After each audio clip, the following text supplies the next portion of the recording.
إن الحمد لله تعالى الحمد لله كفى سلام على عباده الذين اصطفى أما بعد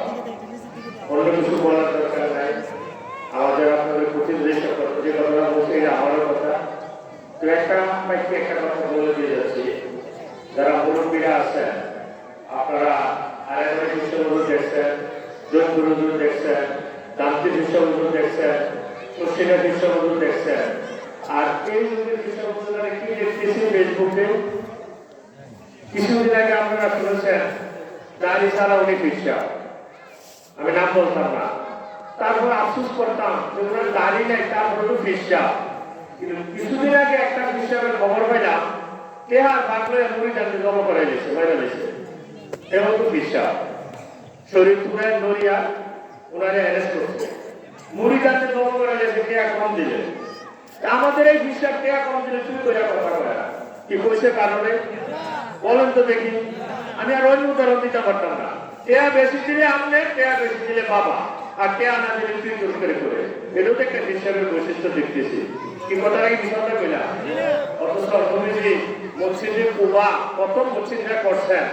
ভিতরে যাবে মক্কা থেকে মসজিদে হিজরত করে যাইতেছে প্রথম ঘরটা মসজিদে কুবা আগামী দিন ঘরটা ভিতরে ঢুকা সবাই লইয়া আল্লাহর কাছে দোয়া করবে না নফল নামাজ পড়বে যায় একবার দিন মিম্বরটার সামনে এক ইহুদি পায়খানা করতে আছে মসজিদের ভিতরে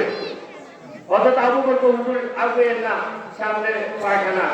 উমর কে উমর কি ছিল বড় আল্লাহ বলছেন না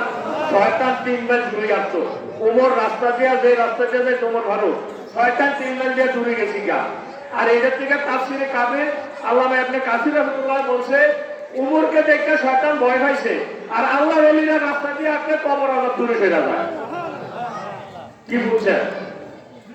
যারা টাকা দিব তারা আমরা যারা টাকা না দিব চুরি করে ব্যবহার করে ওই হিসাবে চুরিটা মেরে গেছে কেয়া লেখা আর এই দুই হিসাবটা দেখ টাকা তো তারপর টাকা তো কিন্তু আপনারা দামটির হিসাব দেখছেন আর এবারে হিসাব দেখছেন সোনাগান্ধার হিসাব দেখছেন পুরপুরের হিসাব দেখছেন যারা মুরব্বীরা ওদের কাছে লাইন ধরে দেখতো বেনামাজিরা নামাজ দিয়ে দিত ধূমপানওয়ালারা ধূমপান ছেড়ে দিত ঠিক বর্তমান হিসাবরা পরে যে কোনটা ছিল না কি বিষয়টা বুঝেছি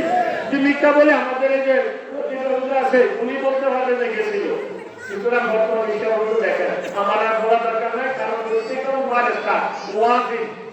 মোবাইল চাইয়া ফেসবুক চাইয়া আমরা থেকে 20 বছর লেখাপড়া করে যেহেতু লিখছি তার চেয়ে বেশি আপনারা জানেন কিন্তু এই জায়গাটা কাজ হচ্ছে এই কাজ করবো এই দূরের কথা আল্লাহ যেন কবুল করে আসলে অনেক প্রোগ্রাম ছিল আমারও ব্যক্তিগত হবে আমিও দোয়ার জন্য আসছি হুজুর যেন দোয়া করে আজকে দিনটা সোমবার আল্লাহর কাছে প্রিয় দিন সোমবার এবং শুক্রবার আজকে এমন একটা দিনে হুজুর ইজতেমা ফিকা দিছে আপনারা যেন সবাইকে আমিও সবাইকে আল্লাহ যেন কবুল করে আসসালামু আলাইকুম ওয়া রাহমাতুল্লাহি ওয়া বারাকাতুহু